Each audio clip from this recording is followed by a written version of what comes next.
हम जो play discuss करने जा रहे हैं वो है डेथ ऑफ अ सेल्समैन। इसे आर्थर मिलर ने लिखा है। ये 1949 का प्ले है। इसे काफ़ी सारे अवार्ड्स भी मिल चुके हैं और कुछ क्रिटिक्स का ये भी मानना है कि ये 20th सेंचुरी के बेस्ट प्ले में से एक है। तो ये drama death of a salesman, इसमें ये पता चलता है कि कैसे एक इंसान अपनी आइडेंटिटी खो देता है, अपनी पहचान खो देता है और कैसे वो चेंज को एक्सेप्ट नहीं कर पाता। इस प्ले में मेमोरीज, ड्रीम्स हैं, कुछ कन्फ्रंटेशंस हैं, बहुत सारे आर्ग्यूमेंट्स भी होंगे। तो ये स्टोरी है विली लोमन के बारे में। अब हम कैरेक्टर्स पे आते हैं। हमारा पहला कैरेक्टर है विली लोमन। विली एक सेल्समैन है। वो 63 इयर्स का है। विली की आदत है कि वो हर इवेंट को रीइमेजिन करता है, यानी अपने पास्ट को दोबारा जीने की कोशिश करता है, ऐसे जैसे कि वो सचमुच में हो रहे हैं, वो रियल में हो रहे हैं। और कुछ वक्त के बाद वो रियल और इमेजिनेशन दोनों में फ़र्क करना भूल जाता है। इसका करियर भी ख़राब हो जाता है और इसके बेटे के साथ रिलेशनशिप ख़राब हो जाती है, क्योंकि एक दफ़ा इसका एक अफेयर हो जाता है विली का। और ये अफेयर किसी को नहीं पता रहता, लेकिन बिफ यानी जो इसका बेटा है उसको पता रहता है। तब से इन दोनों का ये जो रिश्ता था ये ख़राब हो गया है। लिंडा लोमन, ये विली लोमन की वाइफ है। ये विली के साथ बहुत ज़्यादा लॉयल है, उसका बहुत ख्याल रखती है, उससे बहुत प्यार करती है ये, और बहुत सपोर्टिव है ये। जब विली इमेजिनरी वर्ल्ड में पहुंच जाता है, यानी अपनी इमेजिनेशन में खो जाता है, वो सारे इवेंट्स को इमेजिन करता है जो कि सचमुच में नहीं है, तो लिंडा भी ऐसे प्रिटेंड करती है कि हाँ, जो वो सोच रहा है वो रियल है, और वो हर तरीके से विली को सपोर्ट करती है। विली उसको उतने अच्छे से ट्रीट नहीं करता, मतलब कभी कभी उसको पुअरली ट्रीट करता है। बिफ लोमन, बिफ लोमन्स का बड़ा बेटा है। बिफ अकेला इंसान है कि पूरी फैमिली में जो विली के अफेयर के बारे में जानता है, इसीलिए वो बिफ से काफ़ी नाराज़ सा रहता है। बिफ फुटबॉल स्टार भी था और उसके अंदर काफ़ी सारा पोटेंशियल भी था, लेकिन वो मैथ्स में फ़ेल हो गया था अपने स्कूल में, और उसे स्कूल से निकाल भी दिया गया था। जब उसने विली को किसी और के साथ देखा तो इस सब का उसके माइंड पे काफ़ी बुरा असर पड़ा था। हैप्पी लोमन, तो बेसिकली इसका फुल नेम है हैरोल्ड लोमन, लेकिन हम इसे निकनेम से बुलाएंगे हैप्पी लोमन। ये विली का छोटा बेटा है। ये बिफ की शैडो के हमेशा रहा। ये असिस्टेंट की पोस्ट पे काम करता है।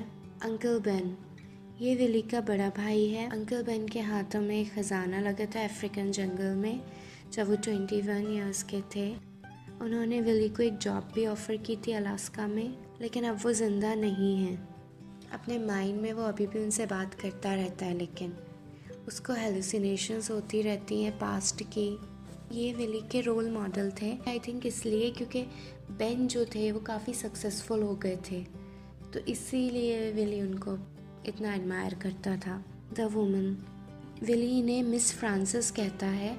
इन्हीं के साथ विली का अफेयर हुआ था बॉस्टन में। बिफ को इनके अफेयर के बारे में पता चल गया था। अब ये सिर्फ विली की मेमोरीज में है और कहीं नहीं। चार्ली विली का नेबर है। इसे विली के ऊपर काफ़ी अफसोस होता है, बहुत ज़्यादा उस पर तरस आता है उसको विली के ऊपर, इसीलिए वो उसको पैसे भी उधार देता रहता है और वो विली के साथ कार्ड्स खेलने आता है, लेकिन विली उनको अच्छे से ट्रीट नहीं करता। विली को उनसे जलन होती है क्योंकि उनका बेटा विली के बेटे से ज़्यादा सक्सेसफुल है। चार्ली ने कई बार विली को जॉब ऑफ़र की अपने ऑफिस में, लेकिन विली हर दफ़ा इनकार कर देता है, यहाँ तक कि जब उसका जॉब भी सेल्समैन का जब वो जॉब भी उसका चला जाता है तब भी। बर्नार्ड, ये चार्ली का बेटा है। विली के फ्लैशबैक्स में वो एक अच्छा लड़का नहीं रहता था और बिफ ज़्यादा इंटेलिजेंट रहता था, वो थोड़ा बेवकूफ़ टाइप का रहता था, लेकिन बाद में वो एक सक्सेसफुल लॉयर बन गया, शादी भी हो गई और वही सारी सक्सेस उसको मिली जो विली अपने बेटों के लिए चाहता था, स्पेशली बिफ के लिए। हॉवर्ड वैगनर, ये विली का बॉस है। विली उसके फादर फ्रैंक के लिए काम करता था और उसी ने हॉवर्ड नेम सजेस्ट किया था उनके बेटे के लिए, लेकिन वो विली को एक बोझ के जैसे रखता था कि वो कंपनी के ऊपर एक कोई लाइबिलिटी है और इसीलिए वो उसे नौकरी से निकाल देता। यहाँ तक कि वो ये भी भूल जाता है कि विली ने कितने साल उस कंपनी को दिए थे। हॉवर्ड जो था उसको अपनी दौलत पे बहुत ज़्यादा गुरूर रहता है। स्टैनली एक वेटर रहता है रेस्टोरेंट का। हम स्टोरी पे आते हैं। विली लोमन एक ट्रैवलिंग सेल्समैन है। वो अपने घर वापस आता है एक सेल्स ट्रिप के बाद। वो अपनी सैलरी खो चुका है और अब वो कमीशन पे गुजारा कर रहा है। उसकी ट्रिप भी फेल हो गई है। वो कोई भी चीज़ बेचने में नाकामयाब हो गया था। उसका बेटा बिफ भी वापस आया है। फार्म वगैरह पे काम कर रहा था। उसको कुछ नया डायरेक्शन मिला है अपनी ज़िंदगी में, कुछ नया करना चाहता है, इसीलिए बिफ वापस आ गया है। विली को लगता है कि बिफ उसकी उम्मीदों पे खड़ा नहीं उतरा है। बिफ बताता है कि हैप्पी को एक असिस्टेंट की जॉब मिल गई है इसी डिपार्टमेंट स्टोर में। किचन में अकेले खड़ा होकर विली पुरानी अपनी कोई बिजनेस ट्रिप याद करने लगता है। जब बिफ और हैप्पी यंग थे, लोगों को विली अपना हीरो नजर आता था। वो अपने आप को अपने बेटों को चार्ली, उनका जो नेबर है, उससे कंपेयर करने लगता है, जो कि एक सक्सेसफुल बिजनेसमैन है। बर्नार्ड जो कि एक सीरियस स्टूडेंट है। फिर लिंडा आती है, उसे सब कुछ बताता है अपनी जॉब के बारे में। तो लिंडा उसे सजेस्ट करती है कि वो न्यूयॉर्क में ही कहीं जॉब कर लेना चाहिए और बार बार उसे ट्रैवल नहीं करना चाहिए। फिर लिंडा और विली दोनों बिफ के बारे में आर्ग्यू करने लगते हैं। विली अपने आप से बातें करने लगता है। बिफ को पता चलता है कि अब बिली की ये आदत हो गई है। बिफ और हैप्पी दोनों वुमेन और फ्यूचर डिस्कस करने लगते हैं। दोनों अपने जॉब से खुश नहीं रहते। बिफ किसी और के लिए काम करना नहीं चाहता और हैप्पी तब तक प्रमोट नहीं हो सकता जब तक उसका मैनेजर जिंदा है। फिर उन लोग डिसाइड करते हैं कि वो लोग एक रैंच परचेज करेंगे और वहाँ वो लोग साथ में काम करेंगे। रैंच मतलब फार्म। फिर प्ले फ्लैशबैक में शिफ्ट हो जाता है। विली पुराना सब सोचने लगता है जब बिफ और हैप्पी दोनों छोटे थे। विली को याद आता है कि विली बिफ को कैसे समझाता था कि किसी भी लड़कियों से कोई भी प्रॉमिस नहीं करते क्योंकि वो वही सोचने लगती हैं जो तुम उन्हें बताओगे और तुम अभी बहुत छोटे हो कि तुम किसी भी चीज़ को सीरियसली लोगे। फिर हैप्पी को लगता है कि उसका वेट लूज़ हो रहा है और बिफ एक फुटबॉल शो करता है विली को, जो उसने लॉकर रूम से चुराया रहता है। विली को लगता है कि उसके पास भी चार्ली के जैसा खुद का बिजनेस होगा किसी वक्त और उसका चार्ली से भी बड़ा बिजनेस होगा। फिर उसे याद आता है कि बर्नार्ड चार्ली का बेटा आता है और वो विली को बताता है कि उसको फिक्र है, उसको डर है कि बिफ जो है वो मैथ्स के टेस्ट में फेल ना हो जाए। विली को बुरा लग जाता है और विली बर्नार्ड को वहाँ से जाने के लिए कह देता है। बर्नार्ड के जाने के बाद विली को लगता है कि बर्नार्ड हो सकता है स्कूल में अच्छे ग्रेड्स ले आए, लेकिन बिजनेस में तो उसके बेटे ही सक्सेसफुल होंगे और ये वो अपने बेटों को भी कह देता है। फिर लिंडा एंटर होती है। विली उससे डिस्कस करता है कि लोग उसकी इज्जत नहीं करते और लिंडा उसे समझाती है कि देखो तुम्हारे बच्चों के लिए तुम आइडियल हो। अब इवेंट उस सीन पे शिफ्ट होता है जब विली का अफेयर हो जाता है। वो बॉस्टन के एक होटल रूम में मिला था किसी वुमन के साथ। विली उस वुमन को बताता है कि उसको लगता है कि वो अकेला हो जाएगा और उसे अपने बिजनेस की भी काफ़ी फिक्र है। और जो वुमन रहती है वो उसे बताती है कि वो विली के साथ इसलिए है क्योंकि विली का एक अच्छा सेंस ऑफ ह्यूमर है और विली उसे प्रॉमिस करता है कि वो अब जब भी बॉस्टन आएगा वो उससे मिलेगा। विली अब प्रेजेंट में आ जाता है लिंडा के साथ। अब तो ये प्रेजेंट में ही चल रहा होता है। चार्ली कांच खेलने के लिए आता है। अब अंकल बेन आते हैं विली की मेमोरी में जब वो चार्ली के साथ कांच खेल रहा होता है। अब विली पुरानी बातें याद करने लगता है जो उसकी बेन के साथ हुई थी। तो बेसिकली जैसा मैं शुरू में बता चुकी हूँ कि अंकल बेन डेड हैं, वो जिंदा नहीं है, फिर भी विली के माइंड में वो अभी भी जिंदा है। तो अब वो अंकल बेन से मिल रहा है और वो पुरानी बातें याद कर रहा है और वो साथ साथ चार्ली से भी बात कर रहा है और इन्हीं सब चीज़ों की वजह से वो कंफ्यूज हो जाता है। प्रेजेंट और पास्ट दोनों जगह पे उसके डिस्कशंस बराबर चल रहे हैं और फिर वो चार्ली पे इल्ज़ाम लगा देता है कि चार्ली ने चीट किया है। चार्ली के जाने के बाद विली फिर से बेन से बात करने लगता है। वो काफ़ी इनसिक्योर फील करता है क्योंकि उसको लगता है कि वो अपने खुद के फादर के बारे में भी ढंग से नहीं जानता। फिर विली को याद आता है कि उसने बिफ और हैप्पी दोनों को बोला था कि वो लोग कंस्ट्रक्शन की साइट से कुछ सामान ले लें, चुरा लें, ताकि वो लोग अपना पोर्च बनवा सकें बेन को इम्प्रेस करने के लिए। अब वह फिर से प्रेजेंट में पहुंच जाता है जहाँ पे बिफ, हैप्पी और लिंडा तीनों विली के बारे में बात कर रहे हैं। बिफ और हैप्पी को पता चलता है कि विली जो है वो बार बार बोरो कर रहा है पैसे चार्ली से ताकि वो बिल्स पे कर सके। लिंडा फिर अपने बच्चों को डांटती है उन्हें क्रिटिसाइज़ करती है कि क्यों तुम अपने फादर को तुमने पूरा छोड़ दिया है, सब कुछ उनके ऊपर डाल दिया है ताकि तुम लोग अपने डिज़ायर्स खुद की सारी चीज़ें फॉलो कर सको। और फिर वो बिफ को एक चॉइस देती है, या तो अपने फादर की तुम इज़्ज़त करो या फिर घर आना बंद कर दो। बिफ डिसाइड करता है कि वो न्यूयॉर्क में ही रहेगा। फिर इस पॉइंट पे लिंडा अपने बच्चों को बताती है कि विली सुसाइडल हो रहा है। विली जो है वो बाहर से अपने बच्चों और वाइफ की बातें सुन रहा है और फिर वो आता है और फिर उसके और बिफ के बीच में फिर एक आर्गुमेंट हो जाता है जब हैप्पी ये बताता है कि बिफ का क्या प्लान है खुद का बिजनेस करने का। फिर विली बिफ को समझाने लगता है कि वो तुम अपने इंटरव्यू में ये करना वो करना। फिर विली को बिफ के कुछ फुटबॉल गेम्स याद आने लगते हैं। सोने से पहले लिंडा विली से कुछ क्वेश्चंस करती है। वो विली से पूछती है कि बिफ के अंदर ऐसी क्या बात है जो अपने अंदर दबा के रखा है, क्या ऐसी परेशानी है बिफ को, लेकिन विली उसका जवाब देने से मना कर देता है। नेक्स्ट मॉर्निंग विली तैयार होता है अपने बॉस हावर्ड से मिलने के लिए और ये बात करना चाहता है कि उसकी जॉब वो न्यूयॉर्क में शिफ्ट कर दे। मीटिंग के दौरान हावर्ड बताता है विली को कि कोई भी जॉब अवेलेबल नहीं है उसकी पोजीशन के अकॉर्डिंग न्यूयॉर्क में। विली हावर्ड को याद दिलाता है कि देखो मैंने ही तुम्हारा नाम रखा था, और वो काफ़ी कामयाब सेल्समैन था जब वो हावर्ड के फादर के लिए काम करता था। हावर्ड को इस बात का बड़ा ही बुरा लग जाता है और वो उसे फायर कर देता है, उसी टाइम उसे नौकरी से निकाल देता है। नौकरी से निकाले जाने के बाद विली जो है वो फिर पुरानी मेमोरीज़ में चला जाता है। विली फिर बेन को इमेजिन करने लगता है कि बेन उसके पास आया है। फिर से विली उसकी एडवाइस लेना चाहता है कि जैसा उसने सोचा था, विली ने जो कुछ भी प्लान किया था, चीज़ें वैसी नहीं हो रही हैं। और वो याद करता है कि बेन ने उसे एक बार जॉब ऑफ़र की थी अलास्का में। लिंडा उसे डेव सिंगलमैन के बारे में याद कराती है। डेव सिंगलमैन विली का रोल मॉडल था। विली उसके जैसे एक सेल्समैन बनना चाहता था।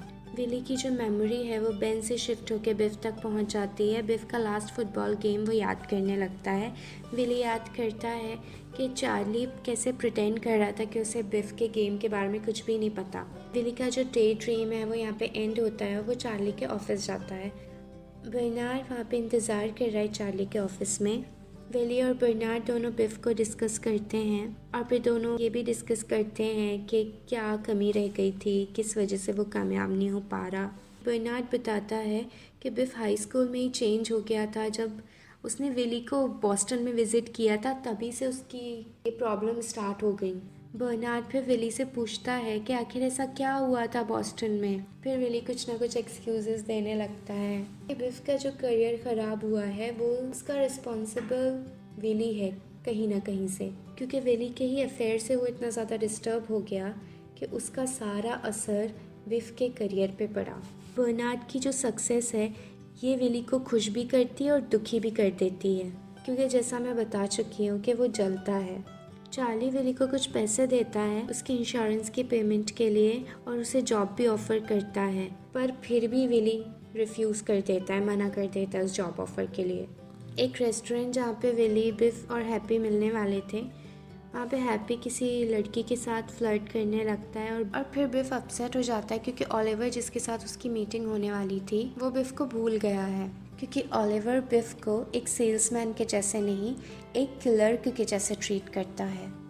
अब विली आता है, वो अपने बच्चों को बताता है कि उसको जॉब से निकाल दिया गया है। बिफ एक्सप्लेन करने की कोशिश करता है उसको कि ओलिवर के साथ क्या हुआ, लेकिन विली जो है वो फिर अपने पास्ट में खो जाता है। फिर वो बर्नार्ड को याद करने लगता है कि बर्नार्ड लिंडा को बता रहा है कि बिफ मैथ्स के एग्ज़ाम में फ़ेल हो गया है और अब वो ग्रेजुएट नहीं हो पाएगा। विली याद कर रहा है कि बर्नार्ड लिंडा को बता रहा है कि बिफ बॉस्टन जा रहा है। विली फिर वाली मेमोरी पे पहुंच जाता है जहाँ पे बिफ को पता चलता है कि विली का अफेयर चल रहा है उस वुमन के साथ। बिफ विली के होटल रूम में आता है बॉस्टन में ये बताने के लिए कि वो ग्रेजुएट नहीं हो पाएगा, और वो विली को कन्विंस करने आ रहा है कि वो उसे पास करवाने के लिए उसके सर को कन्विंस कर सके। विली उस वुमन को काफ़ी छुपाने की कोशिश करता है बाथरूम में, लेकिन फाइनली वो वुमन जब बाहर आती है और बिफ को पता चल जाता है कि विली का अफेयर चल रहा है उसके साथ। और फिर विली की फाइनल मेमोरी ये रहती है कि बिफ उसे फेक बोल के चला जाता है, क्योंकि क्या था, बिफ और हैप्पी दोनों के लिए विली एक उनका रोल मॉडल था। वो उनको अपना हीरो समझते थे। इसीलिए जब बिफ को पता चलता है कि विली क्या है रियल में, तो वो एक्सेप्ट नहीं कर पाता है कि वो चीट कर रहा है अपनी वाइफ पे, उसकी मम्मा पे। ये वो चीज़ एक्सेप्ट नहीं कर पाता है। इसका पूरा असर उसके करियर पे पड़ता है। अब प्ले प्रेजेंट में ही कंटिन्यू हो रहा है। अब स्टैनली अपीयर होता है, वो वेटर, और विली को एहसास होता है कि वो अभी भी रेस्टोरेंट में ही है। विली अब घर वापस जाता है और वो गार्डन बनाने लगता है, वो भी रात को। बेन दोबारा अपीयर होता है विली की इमेजिनेशन में, जब वो सीड्स प्लांट कर रहा होता है। इस पॉइंट पे विली को उसके साथ अपनी पुरानी कोई बातचीत याद नहीं आती, जैसा कि प्ले में कई बार पहले हुआ है। बल्कि वो लोग ये बातें करते हैं कि विली सोच रहा है कि उसे सुसाइड कर लेना चाहिए। विली और बेन दोनों प्रेजेंट में ही बात कर रहे हैं, लेकिन वो फ्यूचर के बारे में बात कर रहे हैं।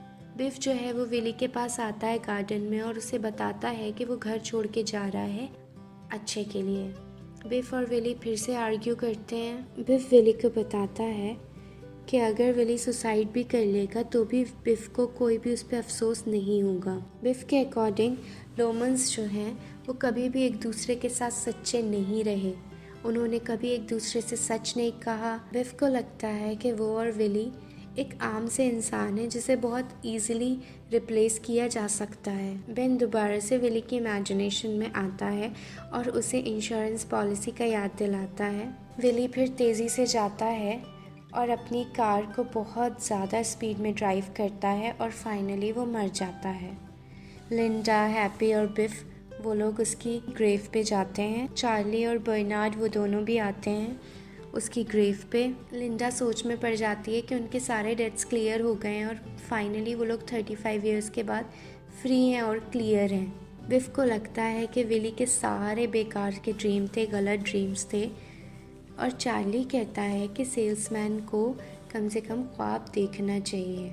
बिफ हैप्पी को बोलता है कि वो उसी के साथ शहर छोड़ दे, लेकिन हैप्पी डिसाइड करता है कि वो न्यूयॉर्क में ही रहेगा और अपने फादर को ये प्रूव करेगा कि उसके फादर का जाना बेकार नहीं गया। सब लोग चले जाते हैं कि लेकिन लिंडा वहीं ग्रेव के पास बैठी रहती है और ये बात करती रहती है कि कैसे उसने फाइनल हाउस पेमेंट किया। तो हमारी स्टोरी अब यहाँ पे एंड होती है। हमें ये स्टोरी समझ में आ गई है डेथ ऑफ अ सेल्समैन में जो सेल्समैन रहता है हमारा विली, वो किस टाइप की चीज़ों से गुजरता है। अगर हम उसको शॉर्ट में करें तो ये कि वो कहीं ना कहीं अपने अंदर गिल्टी था अपने अफेयर को लेके, इसी वजह से वो पुरानी मेमोरीज़ में बार बार जाता रहता है। और उसको ये भी बड़ा अफसोस था कि उसका और बिफ का कैसे रिलेशनशिप ख़राब हो गया। वो एक सक्सेसफुल सेल्समैन बनना चाहता था और वो बन नहीं पाया। ये सारी चीज़ें उसके माइंड में थी और इन्हीं सब चीज़ों की वजह से वो हेलुसिनेशंस उसको होने लगती हैं।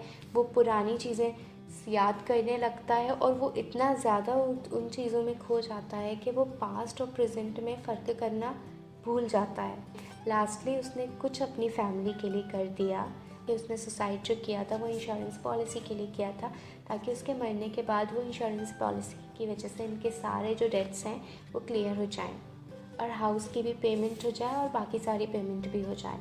तो उसका कैरेक्टर उतना भी बुरा नहीं था। तो ये हमारी स्टोरी थी डेथ ऑफ अ सेल्समैन।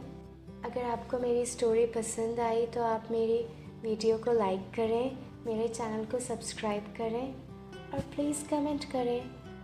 आगे आपको कोई और प्ले सजेस्ट करना हो तो कमेंट करें।